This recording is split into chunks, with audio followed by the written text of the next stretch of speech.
وترونه أيضا في مجمع الملك فهد. أفسحوا شوي هكذا حتى إذا في أخوات يقفون هنا. الله يحفظكم. الرجال على جنب. نحن نرى المصحف هكذا صحيح؟ ابقوا معي يا إخوة دقيقة لأنه اقترب العشاء حتى نخرج مباشرة. المصحف نراه هكذا صحيح؟ نعم. ما ترون في الخلف؟ تشوفون هذه صفحة من سورة صاد، لكن اعتبروها الصفحة الأولى من سورة البقرة. من يكتب المصحف الشريف؟ يكتبه رجل اسمه الدكتور عثمان طه. هذا عثمان طه هو اللي كتب النسخة الأصلية اللي تطبع في مجمع الملك فهد، كتبها بيده. طبعا هذا الشيخ للأسف كثير من الناس ما يعرفوه. جاءنا وفد 80 طالب متوسط، مدرسة متوسطة، قلت لهم من يكتب كلام رب العالمين؟ ما يعرفون.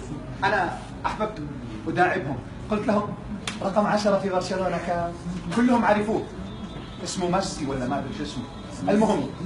المهم يا إخوة، يعني يعرفون أسماء اللاعبين الممثلين، بعيد عنكم الفاشلين. من يكتب كلام رب العالمين ما أحد يعرفه.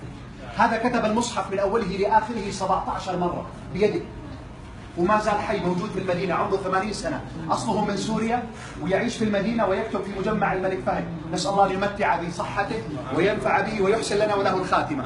كيف يكتب المصحف؟ يكتبه هكذا. أول ما يكتبه طبعا يكتب المصحف صفحة صفحة، إذا انتهى من الصفحة يبدأ في الصفحة الثانية حتى ينتهي من المصحف كامل. يأخذ معه المصحف حتى ينتهي من 2 و3 أشهر حتى يكتب المصحف كامل. يكتبه هكذا كما كتب في عهد عثمان رضي الله عنه، بدون نقاط، بدون حركات، بدون شيء. إذا انتهى من الصفحة يعرضها على اللجنة العلمية. يوجد لجنة علمية في مجمع الملك فهد 9 مشايخ وعلى رأسهم الشيخ الحذيفي إمام الحرم.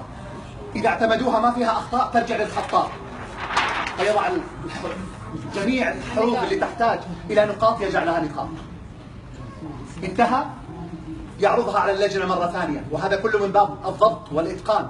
إذا اعتمدوها ما فيها أخطاء ترجع للخطاط فيضع الحركات. أي حرف يحتاج إلى تشكيل فتحة ضمة يضعه. إذا انتهى يعرضها على اللجنة، إذا اعتمدوها ما فيها أخطاء ترجع إلى الخطاط فيضع علامات التلاوة، أين يجوز أن تقف، أين لا يجوز أن تقف، مواضع السجدات. ثم تعرض على اللجنة مرة رابعة، إذا اعتمدوها ما فيها أخطاء ترجع إلى الخطاط فيضع أرقام الآيات وأرقام الأحزاب والأجزاء. تأخذ كل صفحة 5 مراحل، وكل مرة تعرض على اللجنة. إذا ما فيها أخطاء يعتمدونها، إذا فيها أخطاء تتلف. بعد أن ينتهي من الصفحة تحفظ الثانية والثالثة حتى إذا انتهى من المصحف كامل. والمصحف كما تعرفون أكثر من 600 صفحة. إذا انتهى منه يطبعون منه ملايين النسخ.